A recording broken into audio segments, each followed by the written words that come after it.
Hello everyone and welcome to the online platform of Rao academy Bhopal. नमस्कार, आप सभी लोगों का राव एकेडमी भोपाल के ऑनलाइन प्लेटफॉर्म में बहुत बहुत स्वागत है। दोस्तों, जैसा कि आप लोगों को पता है, एमपीपीएससी प्रीलिम्स का एग्जाम 16 फरवरी को होने वाला है। मतलब आने वाली जो 16 फरवरी है, इस डेट को हमारा एमपीपीएससी प्रीलिम्स का एग्जाम होने वाला है। तो इस एग्जाम को टारगेट करते हुए राव एकेडमी भोपाल की तरफ से बहुत ही इंपॉर्टेंट और कॉम्प्रिहेंसिव सीरीज शुरू की गई है।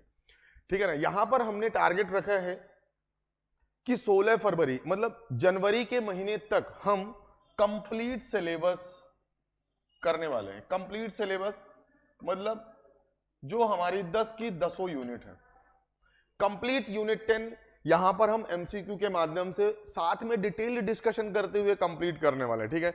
फिलहाल इस क्लास में, ठीक है ना, हम पॉलिटी डिस्कस करने वाले हैं और ये हमारी पॉलिटी की आज चौथी क्लास है। This is fourth class. तो अगर आपने इसके पहले की 3 क्लासेस नहीं देखे हैं तो राव एकेडमी भोपाल का जो हमारा यूट्यूब चैनल है वहां पर जाएंगे तो आपको क्लास के रिकॉर्डिंग मिल जाएगी। ठीक है ना। तो फोर्थ क्लास है और आज की क्लास में हम डिस्कस करेंगे फंडामेंटल राइट। मतलब फंडामेंटल राइट से संबंधित जो भी इंपॉर्टेंट एमसीक्यूज है उनको डिटेल में डिस्कस करते हुए आज की क्लास होने वाली है। आप सभी लोग क्लास को ज्वाइन करेंगे और दोस्तों के साथ ज्यादा से ज्यादा शेयर भी करेंगे। सबसे पहले एक इंपॉर्टेंट नोटिफिकेशन मैं आप लोग को बताना चाहूंगा। राव एकेडमी भोपाल की तरफ से एमपीपीएससी प्रीलिम्स एग्जाम को टारगेट करते हुए एक बहुत ही कॉम्प्रिहेंसिव और बहुत ही इंपॉर्टेंट टेस्ट सीरीज शुरू की गई है। ठीक है ना। ये टेस्ट सीरीज मात्र आपको 99 रुपीज में मिलने वाली, मतलब मात्र 99 रुपए में आप ये टेस्ट सीरीज प्राप्त कर सकते हैं। टेस्ट सीरीज को रजिस्टर करने के लिए ना आप घर बैठे भी कर सकते हैं। ठीक है ना। ये दिया गया नंबर है 8319618002। इस नंबर पर कॉल करके आप टेस्ट सीरीज के लिए रजिस्ट्रेशन कर सकते हैं। देखिए, मैं डेली आपको बताता हूं टेस्ट सीरीज का बहुत ज्यादा इंपॉर्टेंस है। जितना आपके पढ़ने का इंपॉर्टेंस है उतना ही इंपॉर्टेंस टेस्ट सीरीज का। ठीक है ना। चलिए आगे बढ़ेंगे और ये हमारी टेस्ट सीरीज का शेड्यूल है। हाँ, सबसे इंपॉर्टेंट बात देखिए, राव एकेडमी भोपाल में बहुत से टारगेटेड बैच चल रहे हैं। ठीक है ना। तो आप अपनी प्रिपरेशन के हिसाब से टारगेटेड बैच को ज्वाइन कर सकते हैं, अपनी तैयारी को शुरू कर सकते हैं। टारगेटेड बैच का मतलब, एक एग्जांपल देना चाहूंगा। मान के चलिए कई ऐसे हमारे स्टूडेंट हैं जिनका प्रीलिम्स तो हो रहा है बट मेंस नहीं हो रहा। ठीक है ना। कुछ की मेंस की तैयारी है बट उनका प्रीलिम्स ही नहीं हो रहा। कुछ अभी ग्रेजुएशन कर रहे हैं, मतलब उनके लिए 3 ईयर बैच है। कुछ यूपीएससी फाउंडेशन करना चाहते हैं, कुछ यूपीएससी टारगेटेड बैच ज्वाइन करना चाहते हैं। तो अकॉर्डिंगली यहाँ पर अलग अलग बैचेज, यहाँ पर टारगेटेड बैचों की व्यवस्था है जहां पर ऑनलाइन ऑफलाइन दोनों ही मोड पर क्लास चलती है। चलिए फिर आगे बढ़ेंगे। जो सबसे इंपॉर्टेंट नोटिफिकेशन है या अनाउंसमेंट है आप सभी लोगों के लिए कि राव एकेडमी भोपाल का online application Google play store पर आ चुका है। तो अगर अभी तक आप लोगों ने इस एप्लीकेशन को डाउनलोड नहीं किया तो आज ही इस एप्लीकेशन को डाउनलोड करना है। ठीक है ना। खुद भी डाउनलोड करना है और दोस्तों को सजेस्ट भी करना है। ऐसा क्यों? क्योंकि आगे की जो भी हमारी क्लासेज है, जो भी हमारी एक्टिविटीज होंगी ना, जो भी नोट्स होंगे, जो भी करंट इश्यूज से रिलेटेड डिस्कशन होगा, वो सब कुछ इसी एप्लीकेशन पर होने वाला है। तो एप्लीकेशन को डाउनलोड करने के लिए या तो इस बार कोड का उपयोग कर सकते हैं या पर सिंपली गूगल प्ले स्टोर पर आपको राव एकेडमी भोपाल टाइप करना है। ठीक है। चलिए चलिए फिर आज की क्लास को शुरू करते हैं। और आज की क्लास का जो पहला सवाल है आपकी स्क्रीन पर है, what is the position of right to property in India? Bharat में संपत्ति के अधिकार की क्या स्थिति है? ठीक है ना। बहुत ही अच्छा सवाल है। Option number A, it is a legal right available to citizen only, legal right available to any person, fundamental right available to citizens only, neither fundamental right nor legal right. ठीक है ना। सभी को आंसर करना है।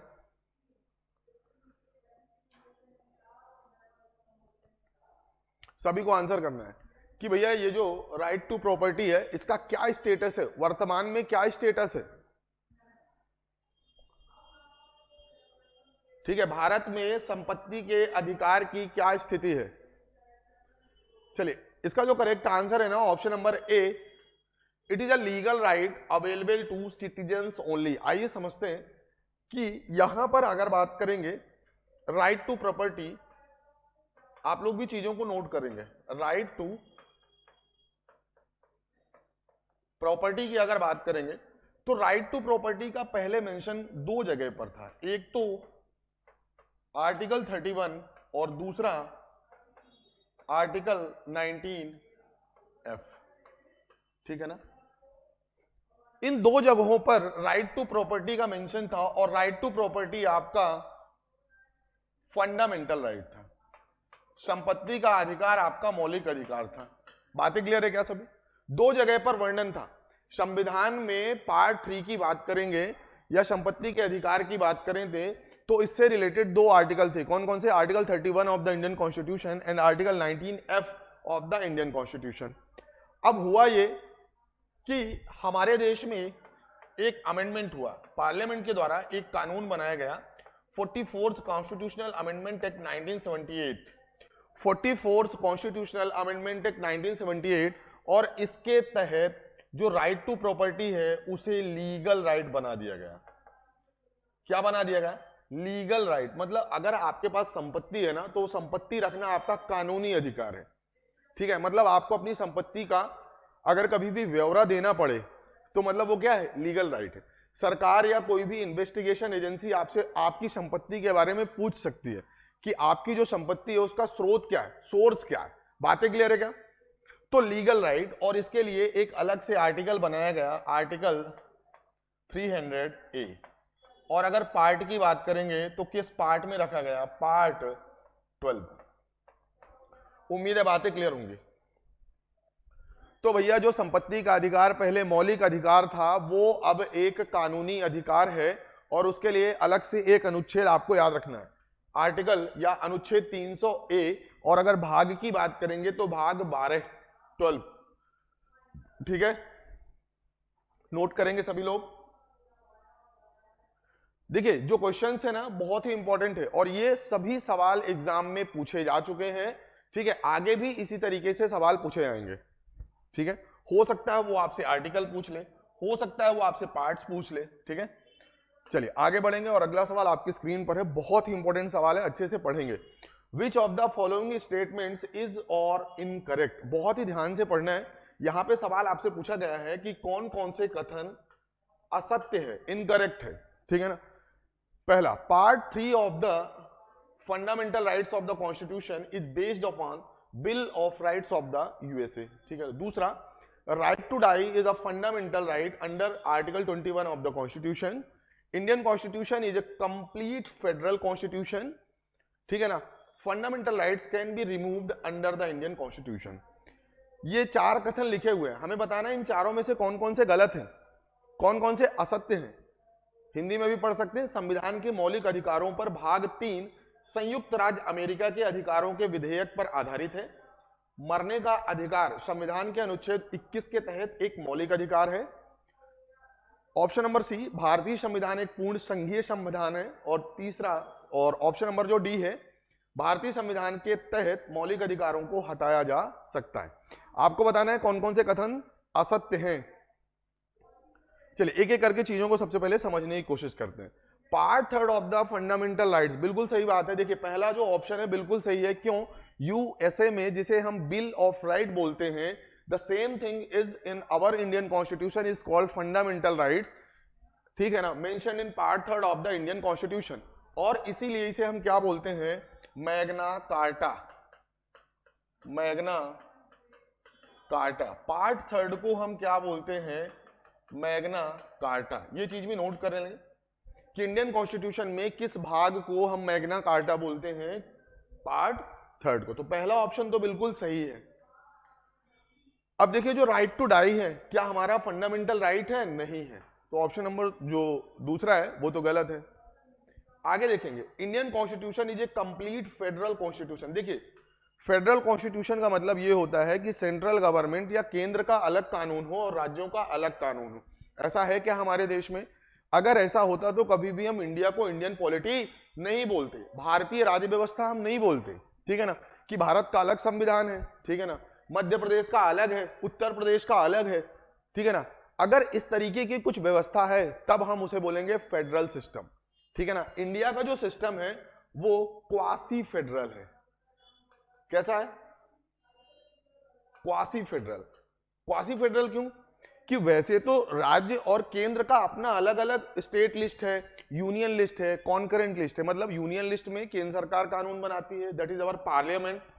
और state list में state legislature कानून बनाती है, कॉन्करेंट में दोनों बनाती है। पर जब भी इमरजेंसी होती है तब राज्य की जो भी बागडोर है, स्टेट का जो भी एडमिनिस्ट्रेशन है, वो कौन संभालता है? आप बताएंगे सर सेंट्रल गवर्नमेंट, ठीक है ना, by the representative of governor. तो उस टाइम पर क्या होता है, देश में union, that is the union of states. Clear है क्या? बातें क्लियर है क्या सभी को? तो यहां पर इंडिया के बारे में ना क्वासी फेडरल शब्द काफी फिट बैठा है। और क्वासी फेडरल किसने बोला था? प्रसिद्ध पॉलिटिशियन बोल सकते हैं, पॉलिटिकल साइंस के रिसर्चर थे केसी वेयर, इन्होंने बोला था क्वासी फेडरल मतलब ना तो पूरी तरह से ये यूनियन है और ना ही पूरी तरह से फेडरल है। बातें क्लियर है क्या सभी को? मतलब कंप्लीट फेडरल बोलना इंडियन पॉलिटी को एक तरह से गलत है, ठीक है। It is a quasi federal, complete की जगह अगर क्वासी शब्द होता तो चल जाता, ये भी ऑप्शन गलत है। Fundamental rights can be removed under the constitution, ये तो गलत है। क्यों?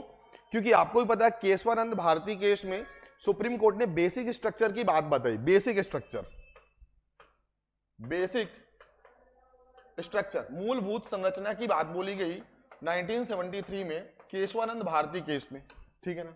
और इस केस में सुप्रीम कोर्ट ने यह बात बोली कि जो भी बेसिक स्ट्रक्चर का हिस्सा है उसे कभी भी हटाया या बदला नहीं जा सकता, ठीक है ना, उसे हटाया नहीं जा सकता। Basic structure, it is a part of our basic structure of the Indian constitution. अब देखिए फंडामेंटल जो राइट है वो बेसिक स्ट्रक्चर का हिस्सा है, इसीलिए इसे कभी भी रिमूव नहीं किया जा सकता। हाँ, इसमें हम अमेंडमेंट जरूर कर सकते हैं। वी कैन ऑल्सो, यहां पर अगर शब्द होता ना अमेंडमेंट, या हिंदी में बोलते हैं संशोधन, अगर संशोधन वर्ड होता ना तो simply we can say that this is the correct statement, ठीक है ना, कि अगर बात यहां पर कॉन्स्टिट्यूशनल अमेंडमेंट की होती ना तब चल जाता, पर इसे हटाने की अगर बात करेंगे तो वो गलत है, ठीक है ना। क्यों ऐसा है तो आप लोग बताएंगे सर। जो फंडामेंटल राइट है वो हमारा बेसिक स्ट्रक्चर है और बेसिक स्ट्रक्चर को हम नहीं हटा सकते, ठीक है ना। ठीक है, ऐसा कहां पर लिखा हुआ है आप बताएंगे सर? केशवानंद भारती केस में सुप्रीम कोर्ट की ये रूल है, ये वेरिडिक्ट है। चलिए, तो यहां पर देख सकते हैं कौन कौन से गलत स्टेटमेंट है, बी, सी और डी। कौन सा option? Option number A, option number A is the correct answer. चलिए, कहीं पर कोई डाउट होता है ना वो चीज भी आप लोग पूछ सकते हैं। आगे बढ़ेंगे और अगला सवाल आपकी स्क्रीन पर है, which of the following is not correctly matched, ठीक है ना। ये सही जोड़ी है, एक तरफ लिखा हुआ है रिट। आपको भी पता है जब कभी भी फंडामेंटल राइट का वायोलेशन होता है, हमारे मौलिक अधिकारों का हनन होता है, तो हम कहां पर जाते हैं? अनुच्छेद 32 के तहत, आर्टिकल 32 के तहत हम जाते हैं सुप्रीम कोर्ट, और आर्टिकल 226 के तहत कहां पर जाते हैं? High court.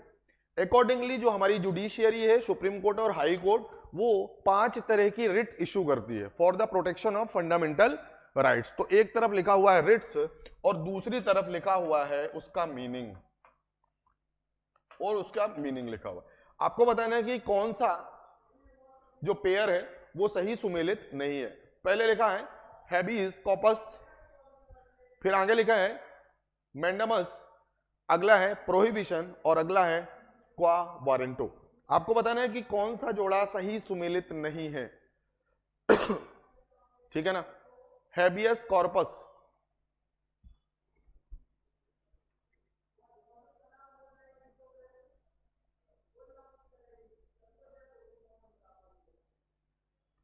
चलिए देखिए सबसे पहले समझते हैं कि जो भी रिट है, आपको भी पता है अनुच्छेद 32 या आर्टिकल 32 के तहत जो सुप्रीम कोर्ट है, और आर्टिकल अगर बात करेंगे 226 या 226 उसके तहत हाई कोर्ट। याद रखेंगे जो सुप्रीम कोर्ट रिट इशू करेंगे वो ओनली फंडामेंटल राइट के लिए ही करेंगे। इंपॉर्टेंट है, नोट करेंगे। जो सुप्रीम कोर्ट रिट इशू करते हैं ना, या सुप्रीम कोर्ट से जो भी रिट इशू होता है वो केवल और केवल मौलिक अधिकारों के लिए ही होता है, only for the violation of the fundamental rights. But high court can issue Ritz other than the violation of the fundamental, मतलब फंडामेंटल राइट्स के लिए भी हाई कोर्ट रिट इशू करते हैं, और उसके साथ भी अन्य कोई भी और मान के चलिए मामला है, कोई और भी इशू है, उसके रिलेटेड भी हाई कोर्ट रिट इशू करते हैं। ये छोटा सा बेसिक डिफरेंस है। देखिए हैबियस कॉर्पस का मतलब होता है to have a body of, बिल्कुल सही बात है। देखिए मान के चलिए हिंदी में इसे बोलते हैं बंदी प्रत्यक्षीकरण। हिंदी में क्या बोलते हैं? बंदी प्रत्यक्षीकरण की किसी भी व्यक्ति को अगर किसी ने डिटेन किया हुआ है, ठीक है ना, तो इस रिट के हिसाब से उस व्यक्ति को जो नियर बाई कोर्ट है उसे 24 घंटे के भीतर वहां पर पेश करना होगा। ये बात बोली जाती है हेबियस कॉर्पस में। अगर बात करेंगे मैंडेमस वी कमांड, ये जो रिट इशू की जाती है ना, वो पब्लिक सर्वेंट के लिए होती है या पब्लिक अथॉरिटी के लिए होती है कि किसी भी पद पर कोई बैठा हुआ है और वो अपना काम अच्छे से नहीं कर पा रहा, ठीक है ना, तो उसके लिए कोर्ट ये रिट इशू करती है मैंडेमस, ठीक है ना, वी कमांड उसे बोलते हैं, ठीक है ना, कि आपकी जो भी रिस्पॉन्सिबिलिटी है उसे अच्छे से निभाइए, आपका जो भी काम है उसे ईमानदारी से करिए, ठीक है ना, उसे बोलते हैं, क्या बोलते हैं, मैंडेमस। आगे बात करेंगे प्रोहिबिशन। देखिए जो प्रोहिबिशन होते हैं वो किसके लिए यूज होता है, लोअर कोर्ट के लिए। मान के चलिए कि हाई कोर्ट ने ये चीज देखी कि जो भी डिस्ट्रिक्ट कोर्ट है वो अपनी ज्यूरिसडिक्शन न्यायिक क्षेत्र से बढ़ के किसी भी ऐसे मामले पर, ऐसे मैटर पर, ठीक है ना, डिसीजन सुना रहा है या हियरिंग कर रहा है, तो हाई कोर्ट को ऐसा लगता है कि ये मैटर, ये जो भी चीजें या जो भी मामले हैं वो सबऑर्डिनेट कोर्ट के ज्यूरिसडिक्शन या न्यायिक क्षेत्र से क्या है, बाहर है, तो वो प्रोहिबिशन जो एक रिट है उसके तहत क्या करता है, कमांड करता है, मतलब एक तरह से बोल सकते हैं ना, प्रिवेंट करता है। It is like a preventive nature. Preventive मतलब कि वो आपको आपके ज्यूरिसडिक्शन से बाहर जाने से रोकता है कि ये आपका न्यायिक क्षेत्र नहीं है। बातें क्लियर है क्या? क्या बातें क्लियर है? ठीक है। अगर बात करेंगे क्वा वारंटो, बाय व्हाट अथॉरिटी, मान के चलिए कोई भी एक ऐसा व्यक्ति है जो किसी भी फंक्शन को परफॉर्म करता है, ठीक है ना, पर उसके पास वो अथॉरिटी नहीं है, उसके पास वो अथॉरिटी नहीं है, ठीक है ना, तो क्वा वारंटो इसके लिए सुप्रीम कोर्ट के द्वारा या हाई कोर्ट के द्वारा रिट इशू की जाती है। पर यहाँ पे टू बी सर्टिफाइड नहीं होता, टू बी सर्टिफाइड के लिए होता है ना सर्सियोरेरी। सर्सियोरे, देखिए दो चीजें समझते हैं, मैं आपको बता दूं। सबसे पहले तो मैं आपको बता दूं इसका जो करेक्ट आंसर होगा ऑप्शन नंबर सी, फिर आगे हम डिटेल से समझते हैं। सबसे पहले देखिए दो चीजें समझना है, एक होता है प्रोहिबिशन, प्रोहिबिशन, और एक होता है क्या, सर्सियोरेरी। फर्क क्या है? प्रोहिबिशन में जो हायर कोर्ट है वो केवल और केवल प्रिवेंट करते हैं कि भैया ये जो मामला है ना वो आपके न्यायिक क्षेत्र से बाहर है, आप इस पर कोई भी सुनवाई मत करो। बात क्लियर? केवल आपने प्रिवेंट किया, उसे बोलते हैं प्रोहिबिशन। पर अगर जो हायर कोर्ट है वो प्रिवेंटिव और क्यूरेटिव दोनों तरह का एक्शन ले, उसे बोलते हैं सर्सियोरेरी। मतलब कि हायर कोर्ट ने लोअर कोर्ट को ज्यूरिसडिक्शन से बाहर जाने से रोका तो कि आपके ज्यूरिसडिक्शन से बाहर है, और साथ में उस केस को अपने तक ट्रांसफर करवा के उस केस पर सही सुनवाई भी की, उसे बोलते हैं क्या, सर्सियोरेरी। मतलब preventive as well as curative, ठीक है ना, तो ये दोनों सा फर्क है। क्लियर है क्या सभी को?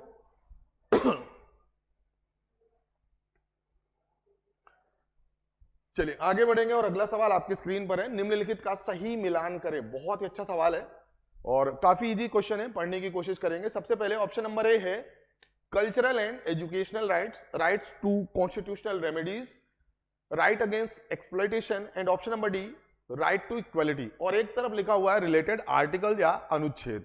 अकॉर्डिंगली आपको सही जोड़ी मिलाना है, ये दिए गए कोड हैं, ठीक है। देखिए इसी तरीके के एमपीपीएससी में सवाल पूछे जाते हैं। एक तरफ लिखा हुआ है प्रोविजन या प्रावधान, प्रोविजन या प्रावधान, या इसी को बोल सकते हैं अधिकार, मौलिक अधिकार, और दूसरी तरफ आपसे को ऑप्शन में मिला है अनुच्छेद या आर्टिकल। आपको सही जोड़ी मिलाना है।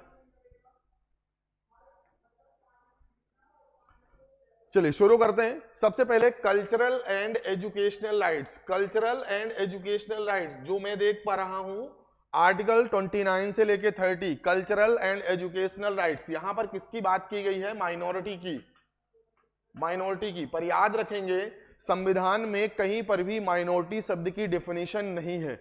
मैंने क्या बात बोल दी? संविधान में कहीं पर भी माइनॉरिटी शब्द की डेफिनेशन नहीं है। बल्कि जो इंडियन कॉन्स्टिट्यूशन है दो तरह की माइनॉरिटी की बात करता है, एक भाषा के आधार पर लिंग्विस्टिक और दूसरा रिलीजियस धार्मिक। क्या बातें क्लियर है? ये दो तरह की माइनॉरिटी की बात करता है। तो option number A is paired with option number 4। आगे देखेंगे राइट टू कॉन्स्टिट्यूशनल रेमेडीज। अब आपको ही पता है कि अगर आपके किसी भी फंडामेंटल राइट या मौलिक अधिकार का हनन होता है तो कोर्ट तक जाना, उनके शिकायत के लिए, उनके निवारण के लिए कोर्ट तक जाना भी अपने आप में एक फंडामेंटल राइट्स है। और इसकी गारंटी कहां पर है? Article 32 of the Indian constitution, that is called the constitutional remedies of the fundamental rights. और यहां पर देख सकते हैं, so option number B is paired with option number 3। आगे देखेंगे राइट अगेंस्ट एक्सप्लॉइटेशन, शोषण के विरुद्ध अधिकार। अब आपको ही पता है कि कॉन्स्टिट्यूशन में article 23 and article 24 is related to the right against exploitation, ठीक है ना। आर्टिकल 23 में किसकी बात की गई है? ह्यूमन ट्रैफिकिंग और फोर्स्ड लेबर, बंधुआ मजदूर की बात की गई है। दूसरी बात आर्टिकल 24 में बात की गई है किसके लिए? जो चिल्ड्रंस हैं उनको किसी भी खतरनाक फैक्ट्री में काम करने से रोकने के लिए, ठीक है ना। तो चिल्ड्रन एब्यूज की बात यहां पर की गई आर्टिकल 24 में। आइए समझते हैं कहां पर है right against exploitation. Option number C is paired with option number 3। और देखेंगे राइट टू इक्वालिटी, समानता का अधिकार, आर्टिकल 14 से लेके आर्टिकल 18 तक, ठीक है ना। आर्टिकल 14 से लेके आर्टिकल 18 तक इक्वालिटी, समानता के अधिकार का वर्णन है भारत के संविधान के भाग 3 में, ठीक है। तो देख सकते हैं आर्टिकल 14 से लेके आर्टिकल 18 तक, मतलब option number D is paired with option number 1। अब आइए देखते हैं ए इज पेयर्ड विथ 4th, ठीक है, and B is paired with 3rd, ठीक है ना। So option number D is the correct answer. Okay, option number D is the correct answer. किसी का कोई डाउट हो तो पूछ सकते हैं। आपको बिना एग्जाम में किसी भी तरीके से आप क्वेश्चन को अटेम्प्ट करिए, सबसे इंपॉर्टेंट है क्वेश्चन को ध्यान से पढ़ना है और अकॉर्डिंगली आपको इसी तरीके से जोड़ी भी मिला लेना है। इस तरीके से नहीं मिला पा रहे हैं ना, तो दूसरा तरीका ये भी होता है ऐसे क्वेश्चन को अटेम्प्ट करने का। ए है, ए के सामने हमने लिख दिया 4th, इस तरह भी कर सकते हैं, ठीक है ना। पर आपको क्वेश्चन गलत नहीं करना किसी भी हालत में। ये जो छोटे छोटे ऑप्शन होते हैं ना, वो आपको गलती करवाने के लिए प्रेरित करते हैं कि आप गलती करो, ठीक है। चलिए आगे बढ़ेंगे और अगला सवाल आपकी स्क्रीन पर है। Consider the following statements. Assertion, एक कथन लिखा हुआ है और उसका रीजन भी लिखा हुआ है, ठीक है ना। इस तरीके के क्वेश्चन पूछने का जो तरीका है वो अक्सर यूपीएससी में देखा जाता है, फिर भी हम यहां पर डिस्कस करते हैं। डॉक्टर अंबेडकर है described article 32 of the constitution as soul of the constitution, ठीक है ना। Article 32 provides effective remedy against the violation of the fundamental right. मतलब जो हमारे संविधान के निर्माता हैं भीमराव अंबेडकर जी, उन्होंने आर्टिकल 32 को क्या बोला है? संविधान की आत्मा। क्या बात बोला है? संविधान की आत्मा। उसका रीजन क्या है कि इसी आर्टिकल 32 के तहत हमें कोर्ट जाने की क्या है? स्वतंत्रता है, या हम किसी भी मौलिक अधिकार के हनन होने पर हम कोर्ट मतलब सुप्रीम कोर्ट या हाई कोर्ट जा सकते हैं, ठीक है ना, for the enforcement of our fundamental rights. तो क्या असर्शन और रीजन का एक दूसरे से संबंध है? क्या सही बोल सकते हैं ना, डिस्क्रिप्शन है। अकॉर्डिंगली आपको आंसर करना है, ठीक है ना। देखिए मेरे हिसाब से ना, अगर बात करें, अगर आर्टिकल 32 नहीं है, सपोज अगर आर्टिकल 32 नहीं है तो किसी भी फंडामेंटल राइट्स की कोई भी वैल्यू नहीं है। मान के चलिए आपके राइट टू इक्वलिटी का कोई भी वायोलेशन हुआ, किसी भी मौलिक अधिकार का आपका हनन हुआ, अब आप किसके पास जाओगे शिकायत करने के लिए कि भाई मेरे मौलिक अधिकार का हनन हो गया, ठीक है ना। तो ये जो मौलिक अधिकार है ना 32, वो अपने आप में यही आपका मौलिक अधिकार है कि आपके पास कोर्ट जाने का मौलिक अधिकार है। किसी भी फंडामेंटल राइट का वायोलेशन हो तो मैं कोर्ट जा सकता हूं, ठीक है। बातें क्लियर है क्या? चलिए बहुत ही अच्छा टॉपिक है। तो इसका जो correct answer option number A है।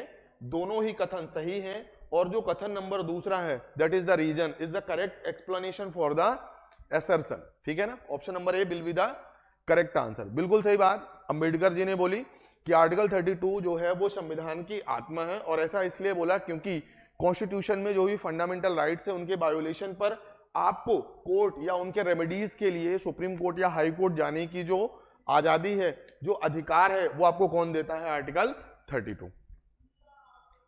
आगे बढ़ेंगे और अगला सवाल आपकी स्क्रीन पर है, the provision of right to freedom of religion includes. जो right to freedom of religion है, आपको भी पता है कि आर्टिकल 25 से लेके आर्टिकल 28 तक किसकी बात की गई है? धार्मिक स्वतंत्रता का अधिकार या right to freedom of religion. तो आखिर right to freedom of religion में आपको कौन कौन सी आजादी मिली है, कौन कौन सी आपके अधिकार हैं धार्मिक स्वतंत्रता के? अकॉर्डिंगली आपको आंसर करना है। सबसे पहला, freedom of the propagation of the religion, right to wear and carry kirpan, states right to make laws for the social reform, right to conversion of religion of the people by religious body. आपको बताना है कि आपके कौन कौन से धार्मिक स्वतंत्रता के अधिकार के अंतर्गत आते हैं, कौन कौन से प्रावधान हैं जो आपको धार्मिक स्वतंत्रता के अधिकार के तहत प्राप्त हैं। कुछ इस तरीके से भी पूछ सकते हैं। क्लियर है? चलिए आइए समझते हैं। अगर बात करेंगे आर्टिकल 25 में, आर्टिकल 25 में यह बात बोली गई है, right to profess, right to conscience, right to practice and right to propagate, and right to propagate, ठीक है ना? Right to profess, right to conscience मतलब आप किसी भी धर्म को मान सकते हैं, किसी भी धर्म की आप पूजा पाठ कर सकते हैं किसी भी तरीके से, और राइट टू प्रोपोगेट मतलब आप अपने धर्म का प्रचार प्रसार भी कर सकते हैं। यहां पर एक चीज बात आपको बता दूं कि जो freedom of propagation of the religion है, बिल्कुल सही है, आर्टिकल 25 में ये बात लिखी हुई है कि आपको अपना धर्म का प्रचार प्रसार करने की बिल्कुल आजादी है, मौलिक अधिकार है। प्रचार प्रसार करने का मतलब ये है कि लाइक आप टेलीविजन के माध्यम से, या बोल सकते हैं जो हमारा संतों का सम्मेलन होता है वो कर सकते हैं, ठीक है, लोगों को अपने धर्म के बारे में बता सकते हैं, लोगों को अपने धर्म के बारे में बता सकते हैं, उसे बोलते हैं प्रोपोगेशन। बट किसी भी व्यक्ति को आप फोर्सफुली या किसी भी तरीके से धर्म का जो परिवर्तन होता है, धर्म परिवर्तन, वो नहीं कर सकते, ये आपका मौलिक अधिकार नहीं है। Right to conversion of the religion is not your fundamental rights. किसी का आप धर्म परिवर्तन नहीं करेंगे, अपने धर्म का प्रचार प्रसार कर सकते हैं, धर्म के बारे में बता सकते हैं, ठीक है। तो right to the conversion of religion of the people by the religious body is not your fundamental rights, but, ठीक है ना, right to wear and carry kirpan by the Sikhs, बिल्कुल सही है कि जो सिख समुदाय के लोग होते हैं वो जो कृपाण, कृपाण मतलब होता है कटार, जो छोटी सी वो तलवार लेके चलते हैं, वो चल सकते हैं, ठीक है, जैसे पगड़ी बांधना है, ठीक है ना, तो ये उनका क्या है, रिलीजियस प्रैक्टिस है, वो कर सकते हैं, इसके लिए वो क्या है, फ्री है, उनका ये मौलिक अधिकार है। हाँ, states right to make laws for the social reform, अगर कोई भी सामाजिक सुधार है तो उससे रिलेटेड, वो किसी भी धर्म से संबंधित होना, जो स्टेट है मतलब हमारी जो पार्लियामेंट है और स्टेट लेजिस्लेचर है वो कानून बना सकती है, और इसका सबसे बड़ा एग्जांपल है ट्रिपल तलाक। ट्रिपल तलाक एक तरह का क्या है, सोशल रिफॉर्म है, सामाजिक सुधार है, और ये आपको भी पता है इस्लाम धर्म से संबंधित है। बातें क्लियर है क्या?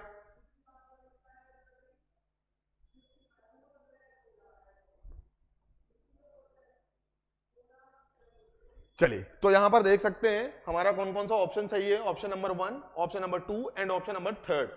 सो option number A will be the correct answer, ठीक है, किसी भी व्यक्ति का धर्म परिवर्तन करना मौलिक अधिकार नहीं है। आगे बढ़ेंगे और अगला सवाल आपकी स्क्रीन पर है, which one of the following pair is not correctly matched, आपको बताना है कि कौन सा जोड़ा सही सुमेलित नहीं है, इन चारों में से बताना है। सबसे पहले option number A prohibition of the traffic in human beings and forced labor, option number B protection of the interest of minorities, option number C right to constitutional remedies, and option number D right of minorities to establish and administer educational institution। आपको बताना है कि एक तरफ लिखा हुआ है provision, या आपको बोल सकते हैं एक तरफ लिखा हुआ है फंडामेंटल राइट, और दूसरी तरफ लिखा हुआ है रिलेटेड आर्टिकल्स। ठीक है, आपको बताना है कि सही सुमेलित या सही जोड़ा कौन सा नहीं है। ठीक है, देखिए जो मैं देख पा रहा हूं, prohibition of the human trafficking and forced labour, article 23 बिल्कुल सही बात है। और अगर बात करेंगे option number B, protection of the interest of minorities, article 29 बिल्कुल सही बात है कि जो भी माइनॉरिटीज हैं उन्हें अपना कल्चर, उन्हें अपना आर्ट, ठीक है ना, या उनका जो जीवन शैली है उसे प्रिजर्व करने का उनका अधिकार है, हम उनका जीवन शैली नहीं बदल सकते। ठीक है ना, और इसके लिए आर्टिकल 30 में उन्होंने ये बात भी बोली गई कि वो अपना एजुकेशन इंस्टीट्यूशन को स्टैब्लिश भी कर सकते हैं, कौन, माइनॉरिटीज। और फिर से मैं बोल रहा हूं, कॉन्स्टिट्यूशन में कहीं पर भी माइनॉरिटीज की बात नहीं की गई है, बल्कि जो हमारा कॉन्स्टिट्यूशन है वो दो तरह की माइनॉरिटीज को एक्सेप्ट करता है, कंसीडर करता है, एक तो लिंग्विस्टिक है और दूसरा रिलीजियस है। ठीक है, right to constitutional remedies, article 32 बिल्कुल सही बात है। और right of minorities to establish and administer educational institution, it is not in article 31, it is mentioned in article 30 of the constitution. So option number D will be the correct answer. ठीक है ना,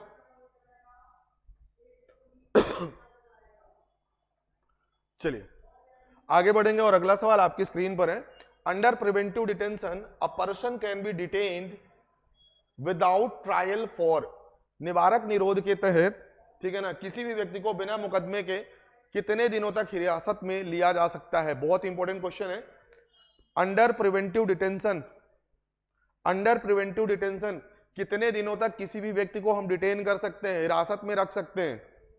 option number A 1 month, option number B 3 month, and option number C 6 month, and option number D 9 month.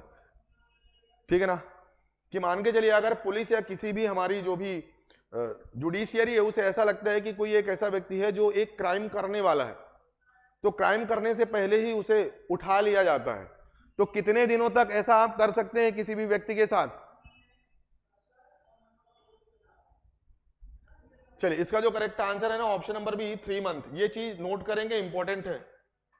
3 month, 3 महीने तक आप किसी भी व्यक्ति को प्रिवेंटिव डिटेंशन के तहत हिरासत में रख सकते हैं। और ये अधिकार आपको कहां पर मिला है, तो लिखेंगे article 22 of the constitution, article 22 of the constitution. इसके अलावा भी बहुत से अधिकार मिले हैं कि अगर कोई भी व्यक्ति आपको, या कोई भी एजेंसी, या मान के चलिए कोई भी पुलिस है, अगर आपको गिरफ्तार करती है, आपको डिटेन करती है, तो वो आपको उसका रीजन बताएगी। क्या बताएगी? रीजन, कि भैया आपका दोष क्या है, आपने क्या ऐसा गलत कर दिया कि हम आपको डिटेन कर रहे हैं। दूसरी बात, आपको अपने वकील, या इसी को बोलते हैं लीगल हेल्प लेने का आपका अधिकार है, मतलब वो आपको आपके वकील से मिलने देंगे। दूसरा, तीसरी इंपॉर्टेंट बात ये है कि डिटेन करने के 24 घंटे के भीतर जो भी नियर बाई कोर्ट होगा, जो भी पास में आपका न्यायालय होगा ना, वहां पर आपको पेश करना होगा। ऐसा क्यों है? क्योंकि हैबियस कॉर्पस आपका फंडामेंटल राइट्स है, रिट है। ठीक है ना, तो ये 3 चीजें भी हैं। साथ में ये बात भी बोली गई है कि अंडर प्रिवेंटिव डिटेंशन आपको 3 महीने से ज्यादा न्यायिक हिरासत में नहीं रखा जा सकता है। ठीक है ना, so option number B will be the correct answer. आगे बढ़ेंगे और अगला सवाल आपकी स्क्रीन पर है। Which of the following is not a part of article 20 of the constitution of India. बहुत ही अच्छा सवाल है और बहुत ही अच्छा डिस्कशन भी होने वाला है। निम्नलिखित में से कौन सा भारत के संविधान के अनुच्छेद 20 का हिस्सा नहीं है? आर्टिकल 20 आपको भी पता है, conviction of offences, conviction of offences के तहत आपके अधिकार हैं। आर्टिकल 20, तब तक आप लोग आंसर करेंगे, ठीक है ना। Article 20 conviction of offences.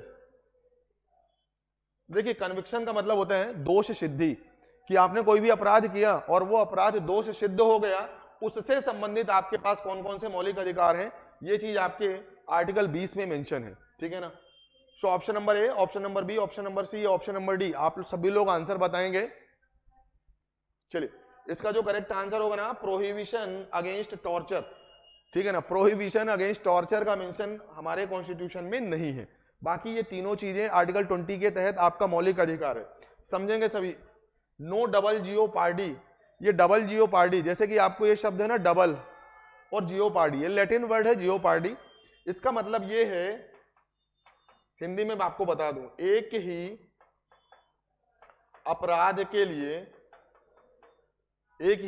के लिए एक से ज्यादा बार सजा का प्रावधान ना होना। बात समझ में आई क्या? मतलब आपसे कोई भी एक अपराध हो गया और उसकी सजा है मान के चलिए 1 साल। कितनी है? 1 साल है, ठीक है ना? तो 1 ही साल आपको रहना है, ऐसा नहीं, 1 ही साल आपको रहना। अब जैसे आप लोगों ने कई बार सुना होगा कि अभी कोर्ट में हियरिंग चल रही है, न्यायिक पुनर्विवेचना चल रही है, फिर भी कुछ लोग जेल में रहते हैं। अब मान के चलिए केस चलते चलते आप 3 महीने जेल में थे, 3 महीने बाद फैसला हुआ कि आपको 1 साल की जेल हुई, तो इस 1 साल में 3 महीने पहले ही हटा देंगे। अब आपको केवल जेल में कितना रहना पड़ेगा? 9 महीने। बात समझ में आई क्या? नो डबल जीओपार्डी का मतलब यही होता है कि दोष सिद्ध होने के बाद आपको एक बार अपराध करने पर एक ही बार सजा मिलेगी। ऐसा नहीं कि एक बार आपने अपराध कर दिया तो बार बार या 2 बार 3 बार आपको सजा मिलेगी। बात समझ में आई क्या? एक अपराध सिद्ध होने के बाद आपको केवल एक ही बार सजा होगी, जो भी सजा का प्रावधान होगा। आगे बात करते हैं x post facto. X post facto का मतलब क्या है समझते हैं, बहुत ही ध्यान से समझेंगे क्योंकि बहुत ही डेलिकेट सा डिफरेंस है। पोस्ट फैक्टो का मतलब क्या होता है कि मान के चलिए आज कौन सी डेट है? 7 दिसंबर। आज कौन सी डेट है? 7 दिसंबर। 7 दिसंबर को आपने कोई भी अपराध किया और इस अपराध की सजा है 6 महीने। ध्यान से समझेंगे, 7 महीने को आपने 7 दिसंबर को आपने कोई भी अपराध किया और उस समय पर उस अपराध की जो सजा है, इंडियन जो पेनल कोड है, भारत की जो न्याय संहिता है, उसमें 6 महीने की सजा है, ठीक है ना? अब आपको हिरासत में लिया गया, आपको कोर्ट में पेश किया गया और 1-2 महीने तक आपकी पेशियां चलती रही, हियरिंग होती रही, और अचानक से अब इंडियन पेनल कोड में क्या हुआ? सुधार हुआ और उसी अपराध की सजा हो गई 6 साल।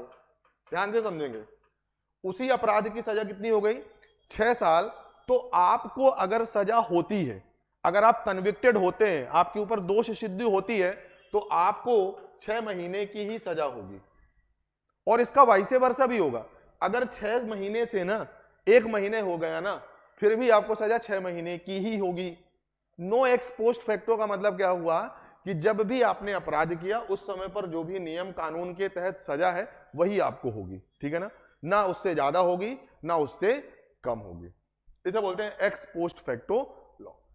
अब आगे देखते हैं, prohibition against self incrimination. No self incrimination बोलते हैं, लाइक कि खुद के खिलाफ आप एविडेंस नहीं बन सकते, खुद के खिलाफ आप गवाही नहीं दे सकते। जैसे आप बोलेंगे भी कि भैया मैंने ऐसा अपराध किया है, तो ये आपकी मानी ही नहीं जाएगी। क्यों? Because this is your fundamental rights, you are guaranteed under article 20 of the Indian constitution, ठीक है? So option number C will be the correct answer. ये चीज नोट करेंगे, ये मेंस में भी कई बार पूछा गया है, ठीक है ना? No double jeopardy, no self incrimination and no ex post facto law. चलिए आगे बढ़ेंगे, लेकिन टॉर्चर के अगेंस्ट आपका कोई भी मौलिक अधिकार नहीं है। आगे देखेंगे और अगला जो सवाल है आपकी स्क्रीन पर है, reasonable restriction on the exercise of the freedom of speech and expression under article 19(2) are justified in the interest of which of the following condition. देखिए आर्टिकल 19 में राइट टू फ्रीडम है, उसके तहत आपको 6 तरीके के अधिकार प्राप्त है। तो यहां पर लिखा है 19(2) के तहत कौन कौन से रिस्ट्रिक्शंस है, ठीक है ना? बातें क्लियर है? ठीक है। अब देखिए 19(2) में कौन कौन सी बात बोली गई है? Right to assemble peacefully, right to assemble peacefully. अगर 19(2) की बात करेंगे तो right to assemble peacefully without arms, ये चीज लिखा हुआ है कॉन्स्टिट्यूशन में कि बिना हथियार के आप शांतिपूर्वक इकट्ठा हो सकते हैं, ठीक है ना? तो इसके तहत कौन कौन से रिस्ट्रिक्शन लगाए गए हैं? देखिए सिक्योरिटी ऑफ द स्टेट, राज्य की सुरक्षा है, डिफेमेशन, बिल्कुल सही बात है, पब्लिक ऑर्डर का भी ध्यान रखना है, सेडिशन की कोई भी बात नहीं की गई है, सेडिशन की कोई भी बात नहीं की। इसके अलावा भी अगर बात करेंगे तो ये चीज आपको पता है, union, unity and integrity of the nation. और अगली बात जो आपको ध्यान रखना है, फॉरेन रिलेशन, मतलब आपको विदेशी देशों के साथ जो हमारे संबंध है उसका भी आपको ध्यान रखना है। बातें क्लियर है सभी को? तो यहां पर अगर देखेंगे तो कौन कौन सी चीजें यहां पर, option number 1, option number 2 and option number 4, option number 1, 2 and 4, option number C will be the correct answer. ठीक है ना? अब ये चीज आपको पता होना चाहिए। अच्छा, अगर मैं आपसे पूछूं कि 19(1) में क्या क्या है, फ्रीडम ऑफ स्पीच, ये चीज भी नोट कर लें, स्पीच एंड एक्सप्रेशन, और 19(1) जो है ना इसी के तहत राइट टू प्रेस आता है। अगर 19(2) की बात करेंगे तो असेंबल की बात किया गया है कि पीसफुली आप कहीं पर भी इकट्ठा हो सकते हैं। अगर बात करेंगे थर्ड, एसोसिएशन की बात किया गया है, आप एसोसिएशन बना सकते हैं, कोऑपरेटिव सोसाइटीज बना सकते हैं, लेकिन आप कोई भी, ठीक है ना, ऐसा गैंग नहीं बना सकते हैं जिसमें जो पब्लिक ऑर्डर या यूनिटी या इंटीग्रिटी या पब्लिक पीस जिसे डिस्टर्ब हो। अगर बात करेंगे फोर्थ में मूवमेंट, आप कहीं भी घूमने जा सकते हैं। पांचवें में रेजिडेंस, आप कहीं पर भी रह सकते हैं। और 6 में ट्रेड, आप कोई भी ट्रेड या कोई भी बिजनेस या कोई भी व्यापार कर सकते हैं। तो इस तरीके से 6 फंडामेंटल राइट हैं, और 7वें नंबर पर राइट टू प्रॉपर्टी था जो कि अब हट चुका है। तो ये सभी चीजें आपको नोट करना है, ठीक है ना? देखिए, जो फंडामेंटल राइट है ना, वहां से बहुत ही इजी क्वेश्चन आते हैं, बस आपको चीजें याद होना चाहिए, कॉन्सेप्ट आपको पता होना चाहिए। आगे बढ़ेंगे और अगला सवाल आपकी स्क्रीन पर है, in which of the following article of the Indian constitution the abolition of the untouchability has been guaranteed. भारतीय संविधान के निम्नलिखित में से किस अनुच्छेद में अस्पृश्यता के उन्मूलन की गारंटी दी गई? अस्पृश्यता मतलब छुआछूत का जो निवारण है, ठीक है? आपके साथ कोई भी छुआछूत जैसी जो बुरी बोलते हैं ना कि that was the evil practice, ठीक है, तो ये आपके साथ कोई भी छुआछूत जैसा व्यवहार नहीं करेगा, ठीक है? इस चीज की गारंटी कहां पर दी गई है? Article 14, article 15, article 16 and article 17। चलिए सभी लोग आंसर करेंगे, बहुत ही सिंपल सा सवाल है।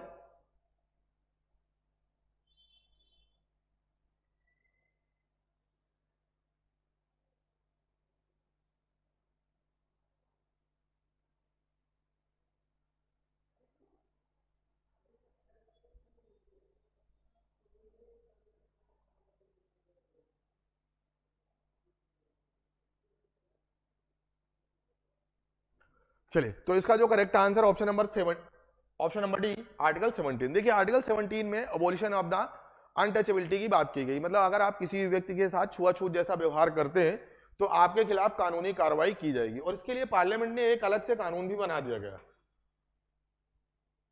अनटचेबिलिटी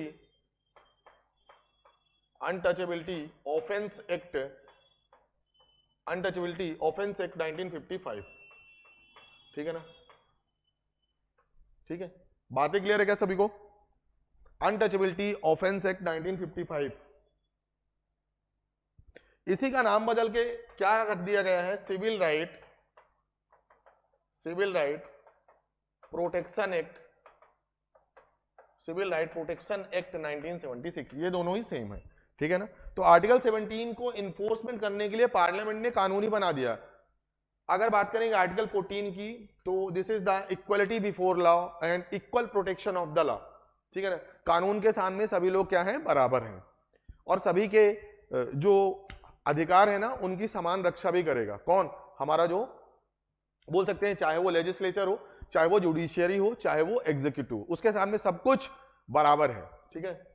अगर आर्टिकल 15 की बात करेंगे तो there should not be any discrimination, ठीक है ना, with the any people of any, बोल सकते हैं ना, on the grounds of religion, race, caste, sex, ठीक है ना, एंड प्लेस ऑफ बर्थ। ये 5 तरीके हैं, ये चीज याद रखेंगे। आर्टिकल 15 और आर्टिकल 16 में केवल एक डिफरेंस है, क्या क्या? Religion, race, caste, sex, place of birth, ये दोनों तो कॉमन है आर्टिकल 15 और 16 में। These are the grounds of the discrimination, इसके आधार पर भेदभाव नहीं होगा। और जो आर्टिकल 16 है ना, उसमें एक और ऐड हो जाता है, डिसेंडेंट, या बोल सकते हैं कि आपके जो पूर्वज हैं वो क्या काम करते थे, ठीक है ना? क्या बातें क्लियर है?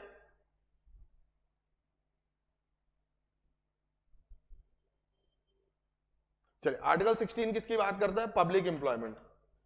पब्लिक एम्प्लॉयमेंट मतलब religion, race, caste, sex, place of birth और डिसेंडेंट का जो वर्कर है कि आपके जो पूर्वज है वो क्या काम करते थे, इन 6 बेसिस पर आपके साथ कोई भी डिस्क्रिमिनेशन नहीं करेगा। किस लिए डिस्क्रिमिनेशन नहीं करेगा? In the case of public employment, ठीक है ना। चलिए, और आर्टिकल 14 तो बता ही दिया। तो देख सकते हैं article 17 guarantees the abolition of the untouchability. आगे बढ़ेंगे और अगला सवाल आपकी स्क्रीन पर है। उसके पहले देखिए फिर से मैं आपको बताना चाहूंगा, राव अकेडमी भोपाल की तरफ से 16 फरवरी को होने वाले एमपीपीएससी प्रीलिम्स एग्जाम को टारगेट करते हुए एक बहुत ही इंपॉर्टेंट और कॉम्प्रिहेंसिव टेस्ट सीरीज शुरू किया है, और ये मात्र 99 रुपीज में। कितने में? मात्र 99 रुपीज में। तो देखिए, अगर आप अपनी तैयारी को और भी बेहतर बनाना चाहते हैं या खुद की प्रिपरेशन को जांचना चाहते हैं कि आखिर मेरी जो प्रिपरेशन है वो किस हद तक है, मेरे से कौन कौन सी गलतियां हो रही हैं, या फिर एग्जाम में होने वाली गलतियों को सुधारना चाहते हैं, तो ये टेस्ट सीरीज बहुत ही ज्यादा इंपॉर्टेंट होने वाली है, ठीक है ना। तो इस टेस्ट सीरीज को जल्दी से जल्दी ज्वाइन करना है, घर बैठे भी ज्वाइन कर सकते हैं। ये दिया गया नंबर है ना, इस नंबर पर आप कॉल करना है और आपकी टेस्ट सीरीज में रजिस्ट्रेशन फटाफट होगा। 19 इसका नंबर आप लोग नोट कर सकते हैं, वैसे आपको दिख भी रहा होगा, 8319618002। इस नंबर पर कॉल करके आप टेस्ट सीरीज के लिए खुद को रजिस्टर कर सकते हैं, ठीक है। चलिए, ये टेस्ट सीरीज का शेड्यूल है और ये देखिए टारगेटेड बैच है, बहुत से हैं। आप अपनी प्रिपरेशन के अकॉर्डिंग टारगेटेड बैच को ज्वाइन करके भी तैयारी को शुरू कर सकते हैं, ठीक है।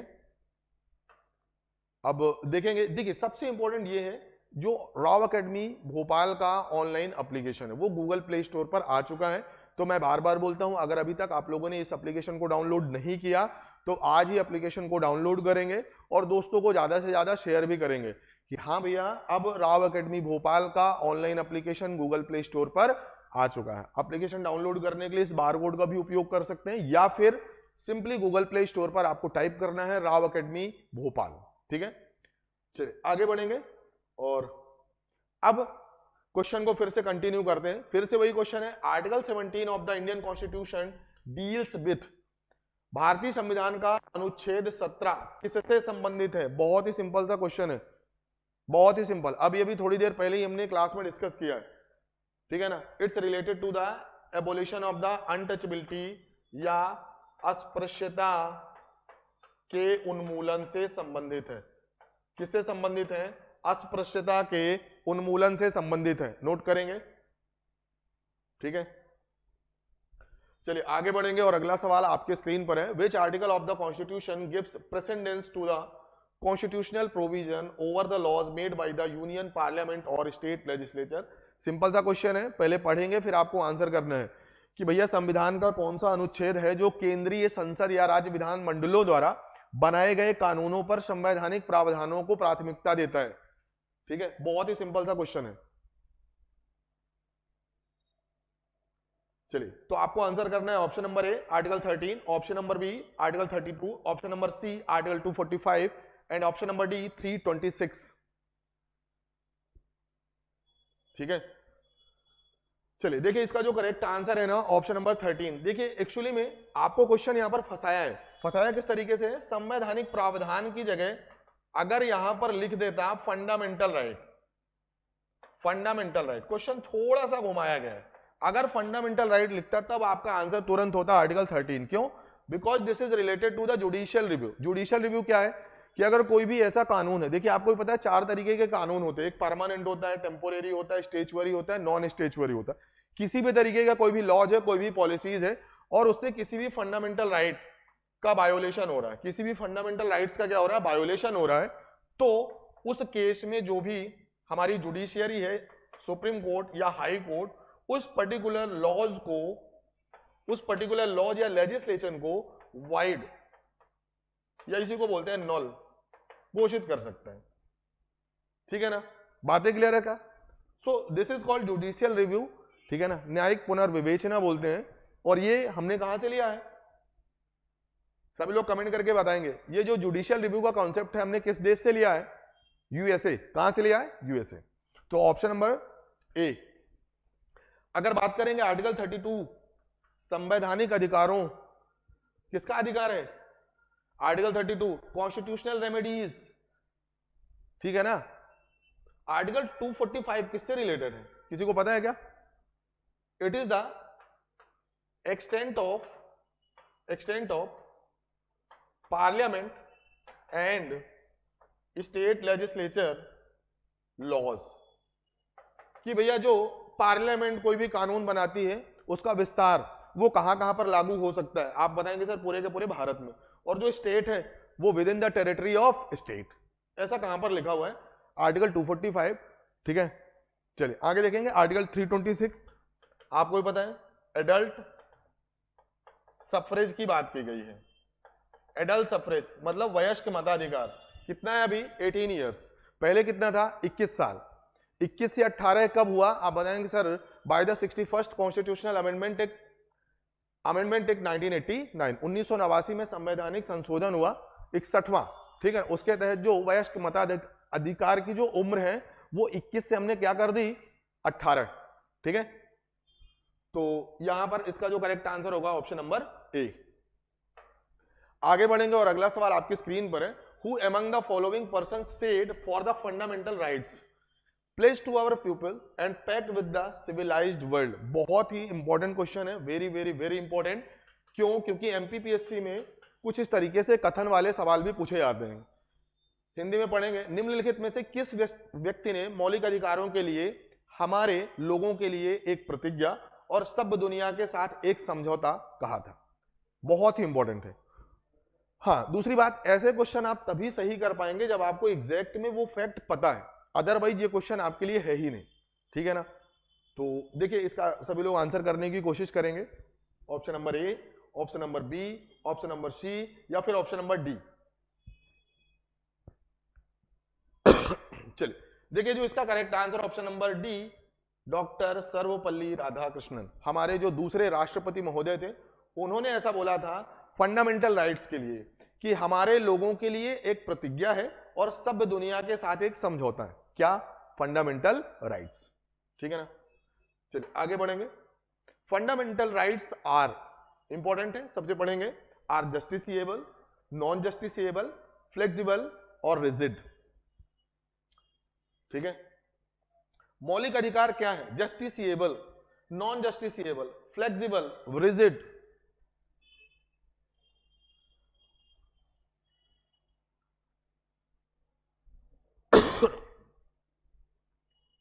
चलिए देखिए जो इसका करेक्ट आंसर है ना option number A, justiciable. Justiciable का मतलब क्या होता है कि अगर किसी भी फंडामेंटल राइट का वायोलेशन या हनन होता है, किसी भी फंडामेंटल राइट्स का, तो इसके उपचार के लिए, ठीक है ना, इसकी शिकायत के लिए आप सुप्रीम कोर्ट जा सकते हैं या हाई कोर्ट जा सकते हैं, और अकॉर्डिंगली आपको भी पता है रिट इशू की जाएगी under article 32 article 26 of the Indian constitution. ये सभी चीजें नोट करते चलेंगे आप, ठीक है। चलिए देखिए रिजिड बोलना भी गलत है, बिल्कुल सही है, रिजिड बोलना गलत है। क्यों? क्योंकि हम फंडामेंटल राइट्स में संशोधन कर सकते हैं, कॉन्स्टिट्यूशनल अमेंडमेंट हो सकता है, ठीक है ना। और इसके एग्जांपल भी है, जैसे 44th कॉन्स्टिट्यूशनल अमेंडमेंट एक्ट है, जैसे 20 बोल सकते हैं 86th है कॉन्स्टिट्यूशनल अमेंडमेंट एक्ट 2002 है, ठीक है ना। तो ये आपके फंडामेंटल राइट्स हैं। बातें क्लियर है क्या? तो उसमें आप कॉन्स्टिट्यूशन में अमेंडमेंट कर सकते हैं, मतलब रिजिड बोलना भी गलत है। रिजिड का मतलब क्या है? उसमें आप सुधार कर ही नहीं सकते, ठीक है ना। चलिए आगे बढ़ेंगे और अगला सवाल आपकी स्क्रीन पर है। The rights are called fundamental rights because, देखिए जो मौलिक अधिकार है आर्टिकल बोल सकते हैं 12 से लेके 35 इन the part 3 of the Indian constitution, उसे हम फंडामेंटल या मौलिक अधिकार क्यों बोलते हैं? एक एक करके पढ़ेंगे। It is written in the constitution, it is democratic, it is public welfare, it is essential for the personality development, parliament cannot make laws against it, ठीक है ना। तो आपको बताना है कि आखिर हम मौलिक अधिकार क्यों बोलते हैं। जो पार्ट 3 में हमारे, ठीक है ना, 6 फंडामेंटल राइट्स हैं, उन्हें हम फंडामेंटल या मौलिक अधिकार क्यों बोलते हैं?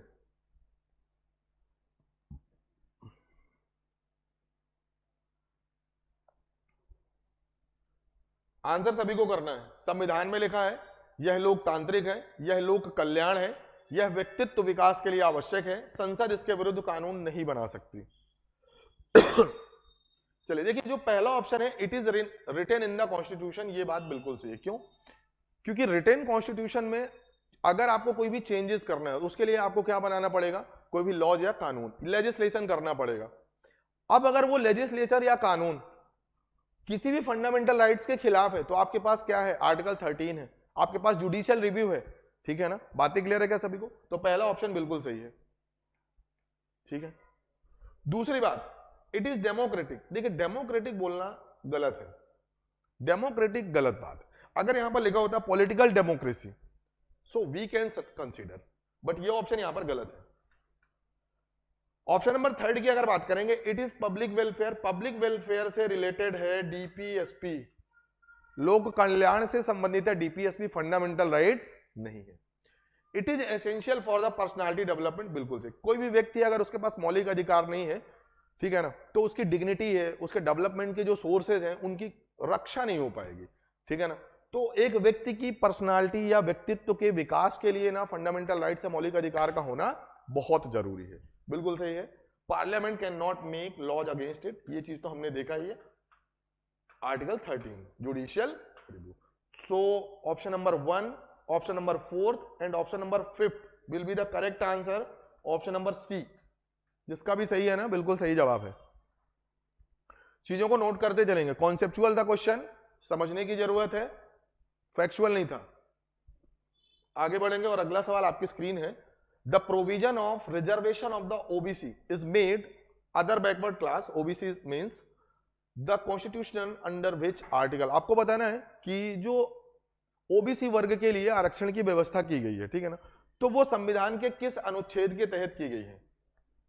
अब देखिए, आपको भी पता है कि आर्टिकल 15 और आर्टिकल 16 में ये साफ बात बोली गई है कि religion, race, caste, sex and place of birth के तहत किसी भी व्यक्ति या इसके आधार पर किसी भी व्यक्ति के साथ आप भेदभाव या डिस्क्रिमिनेशन नहीं करेंगे। बट जो सोशली और इकोनॉमिकली बैकवर्ड क्लास है, ठीक है ना, उनके एडवांसमेंट के लिए, उनके अपलिफ्टमेंट के लिए जो सरकार है वो रिजर्वेशन की व्यवस्था करती है, ताकि वो लोग भी समाज या जो हमारी सोसाइटी है उसकी मुख्य धारा में, मेन स्ट्रीम में शामिल हो सके। क्या बातें क्लियर है सभी को? तो देखिए, ओबीसी के लिए जो आरक्षण की सुविधा है वो संविधान के किस अनुच्छेद में की गई है? तो मैंने तो आपको आंसर ही बता दिया, option number C will be the correct answer.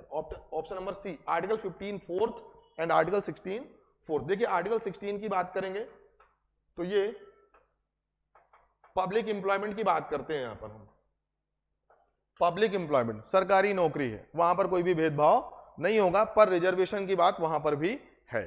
ठीक है, ताकि जो सोशली और इकोनॉमिकली बैकवर्ड लोग हैं वो भी उस नौकरी को ज्वाइन कर सकें, ठीक है ना, उनको भी मौका मिल सके। और आर्टिकल 15 में क्या है कि लाइक कोई भी कॉलेजेज है, कोई भी हॉस्पिटल है, कोई भी पब्लिक गैदरिंग प्लेस है, तो किसी भी जगह पर जाने से कोई भी रोकेगा नहीं।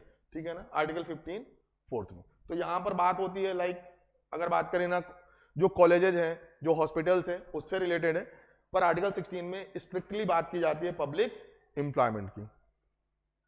ठीक है, तो option number C will be the correct answer. आगे बढ़ेंगे और अगला सवाल, which article of the constitution of India is related with freedom of the press. Important है, और ये क्वेश्चन भी हम डिस्कस कर चुके हैं कि जो फ्रीडम ऑफ प्रेस है, प्रेस की स्वतंत्रता है हमारे देश में, तो वो किस अनुच्छेद के तहत है? आंसर सभी को करना है। फ्रीडम ऑफ प्रेस, प्रेस की स्वतंत्रता किस अनुच्छेद के तहत प्रदान की गई है भारत के संविधान में? चलिए, अभी अभी मैंने आपको बताया था आर्टिकल 19, और मोस्ट प्रिसाइजली अगर आपसे कोई पूछेगा तो आर्टिकल 19 सब क्लॉज 1। और यहां पर क्या लिखा हुआ? Right to freedom of, right to freedom of, right to freedom of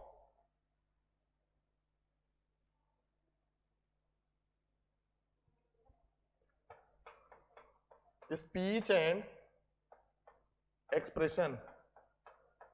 ठीक है ना, और इसी 19(1) में ही राइट टू प्रेस, ठीक है, प्रेस की जो स्वतंत्रता है, फ्रीडम ऑफ प्रेस, वो मेंशन है। कहां पर? आर्टिकल 19(1) में।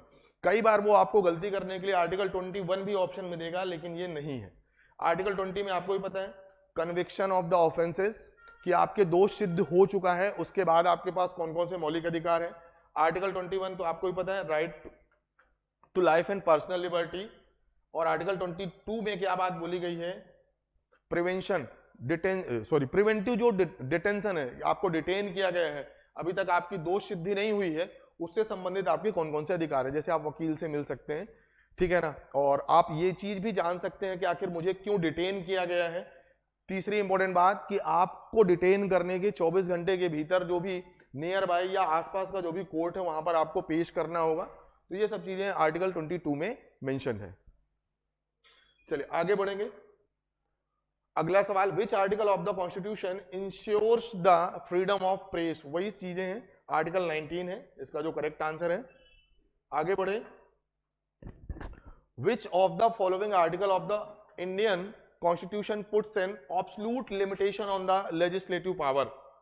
बहुत इंपॉर्टेंट है, ध्यान से समझेंगे, ये कॉन्सेप्चुअल क्वेश्चन है। भारतीय संविधान का निम्नलिखित में से कौन सा अनुच्छेद विधायी शक्ति पर पूर्ण सीमा लगाता है? सिंपल सा क्वेश्चन है, ठीक है ना। यहां पर ये चीज आपको समझना है, absolute limitation on the legislative power, ठीक है ना, absolute limitation. Option number A article 14, option number B article 15, option number C article 16 and option number D article 17।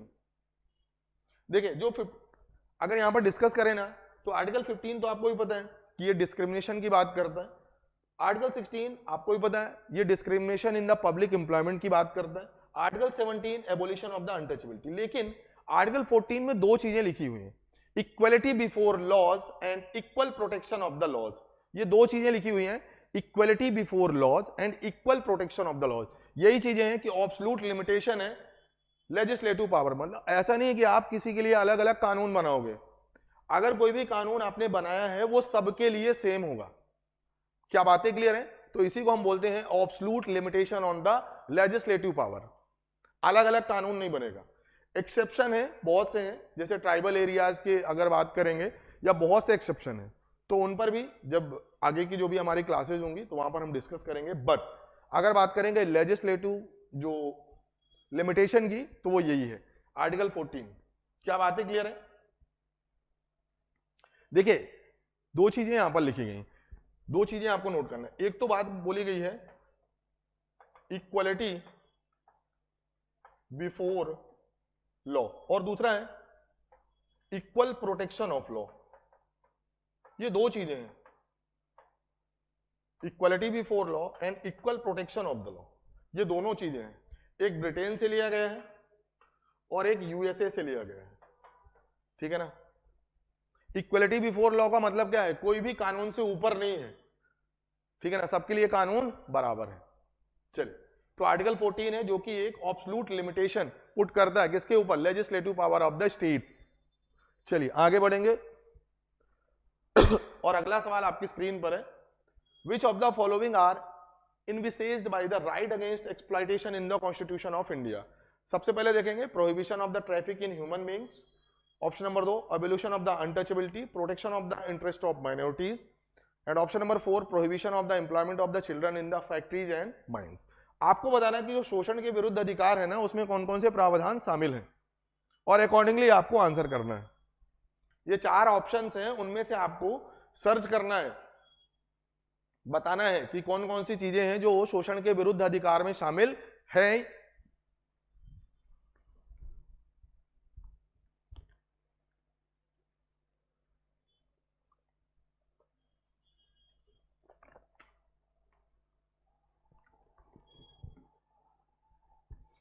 चलिए तो देखिए, अगर बात करेंगे ह्यूमन ट्रैफिक या फोर्स लेबर की बात कहां पर की गई है? Article 23 of the Indian constitution. Abolition of the untouchability, it is a part of right to equality covered under article 17 of the Indian Constitution. Protection of the interest of minorities, this is covered under Article 29 and it is under the cultural rights of the minorities. Prohibition of the employment of the children in the factories and mines, it is covered under Article 24 of the Constitution. तो आपको याद होना चाहिए कि जो शोषण के विरुद्ध अधिकार है उसमें केवल 2 ही प्रावधान है, एक तो 23 और दूसरा 24, ठीक है। 23 किसके लिए? फोर्स लेबर और ह्यूमन ट्रैफिकिंग, और अगर बात करेंगे 24 किसके लिए है? चिल्ड्रन एब्यूज, ठीक है ना। कि जो 14 वर्ष से कम उम्र के बच्चे हैं ना, उन्हें किसी भी खतरनाक काम या फैक्ट्री में काम नहीं करना। अगर ऐसा हो रहा है ना तो वो क्या है, कानूनी अपराध है, उसके लिए कानूनन सजा बनी हुई है। ठीक है, तो देख सकते हैं कौन कौन सा ऑप्शन है जो शोषण के विरुद्ध अधिकार में शामिल है। Option number A and option number 4। So option number C will be the correct answer. किस किस का सही है? जिसका भी ऑप्शन नंबर सी है ना वो बिल्कुल सही जवाब है।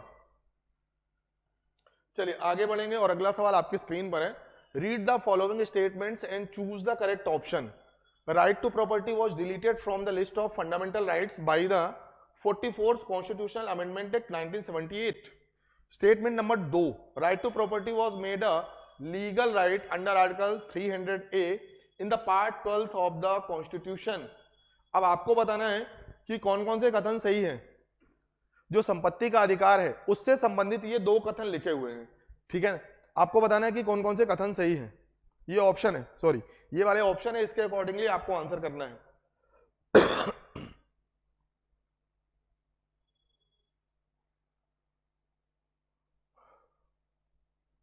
चलिए देखिए, अगर बात करेंगे पहले कथन को चेक करते हैं। देखिए आपको भी पता है कि जो राइट टू प्रॉपर्टी है वो पहले आर्टिकल 19F के तहत, और आर्टिकल अगर बात करेंगे 19F के अलावा आर्टिकल 31 के तहत हमारा फंडामेंटल राइट या मौलिक अधिकार हुआ करता था। मतलब हमारे पास कितनी भी संपत्ति है कोई पूछने वाला नहीं है और ना कोई पूछ सकता है, और अगर ऐसा कोई कर रहा है ना वो हमारे मौलिक अधिकार का हनन है।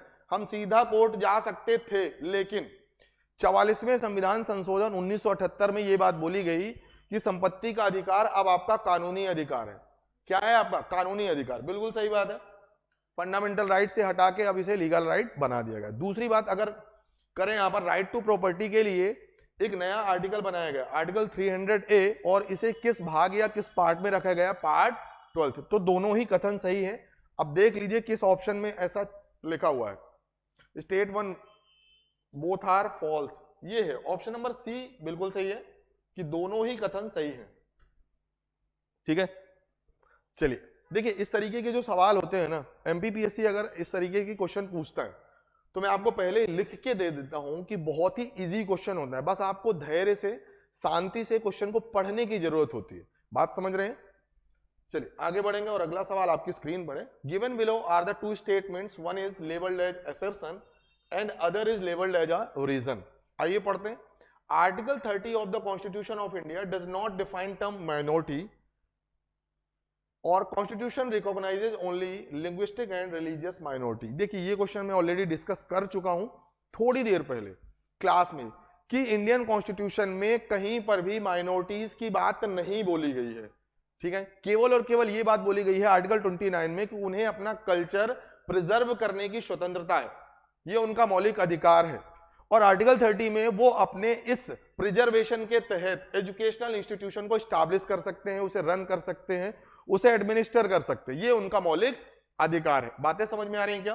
तो ऑप्शन नंबर ए अगर बात करेंगे एसर्शन की, बिल्कुल सही बात है, और रीजन भी बिल्कुल सही है कि भैया कहीं पर भी माइनॉरिटी शब्द की डेफिनेशन नहीं बोली गई है। दूसरी बात अगर करेंगे कि जो हमारा कॉन्स्टिट्यूशन है वो दो तरीके की माइनॉरिटीज को कंसीडर करता है, one is linguistic and other is, बोल सकते हैं एक तो लिंग्विस्टिक माइनॉरिटी है, दूसरा है रिलीजियस माइनॉरिटी।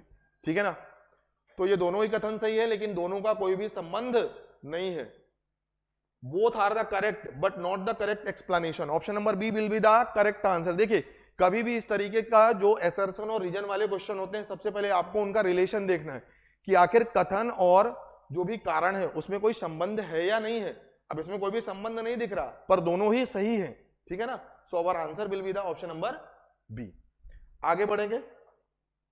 देखिए आगे बढ़े उसके पहले फिर से मैं आपको बताना चाहूंगा कि जो 16 फरवरी को हमारा एमपीपीएससी प्रीलिम्स का एग्जाम होने वाला है, उस 16 फरवरी को होने वाले एमपीपीएससी प्रीलिम्स एग्जाम को टारगेट करते हुए राव एकेडमी भोपाल की तरफ से बहुत ही इंपॉर्टेंट और कॉम्प्रिहेंसिव टेस्ट सीरीज शुरू की गई है।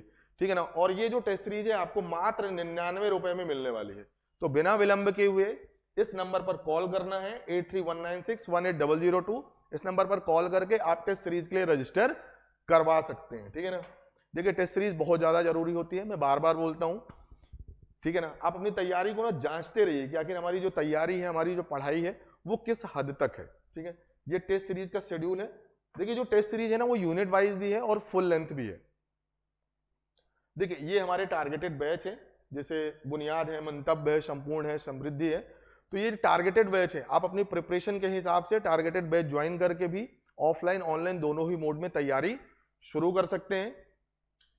आगे बढ़ेंगे। हाँ, सबसे जो इंपॉर्टेंट नोटिफिकेशन यही अभी फिलहाल चल रही है कि ऑनलाइन एप्लीकेशन जो राव एकेडमी भोपाल है, हमारा online application Google play store पर आ चुका है। अगर अभी तक आप लोगों ने इस ऑनलाइन एप्लीकेशन को डाउनलोड नहीं किया तो आज ही बिना विलंब के हुए इस बार कोड का उपयोग करके या फिर सिंपली गूगल प्ले स्टोर पर राव एकेडमी भोपाल को आपको टाइप करना है और इस एप्लीकेशन को डाउनलोड करना है। अब आप लोगों के दिमाग में आ रहा होगा कि सर आखिर आप डेली डेली ये बात क्यों बोलते हैं कि हमें एप्लीकेशन डाउनलोड करना है। ऐसा इसलिए क्योंकि आगे की जो भी हमारी एजुकेशनल एक्टिविटीज होंगी, लाइक लाइव क्लासेस हैं, नोट्स है, पीडीएफ है, कंटेंट है, करंट इशूज है, वो सभी चीजें आपको इन्हीं एप्लीकेशन पर मिलेगा। ठीक है ना, इसलिए बोल रहे हैं खुद भी डाउनलोड करना है और दोस्तों के साथ ज्यादा से ज्यादा शेयर करना है। तो चलिए फिर आज की जो क्लास थी फंडामेंटल राइट से रिलेटेड जो एमसीक्यू की, वो यहीं पर समाप्त होती है। सो आई होप आप लोगों को आज का सेशन अच्छा लगा होगा। तो क्लास को लाइक करना है, चैनल को सब्सक्राइब करना है और सबसे इंपॉर्टेंट दोस्तों के साथ ज्यादा से ज्यादा शेयर करना है। Thank you class and wish you all the best.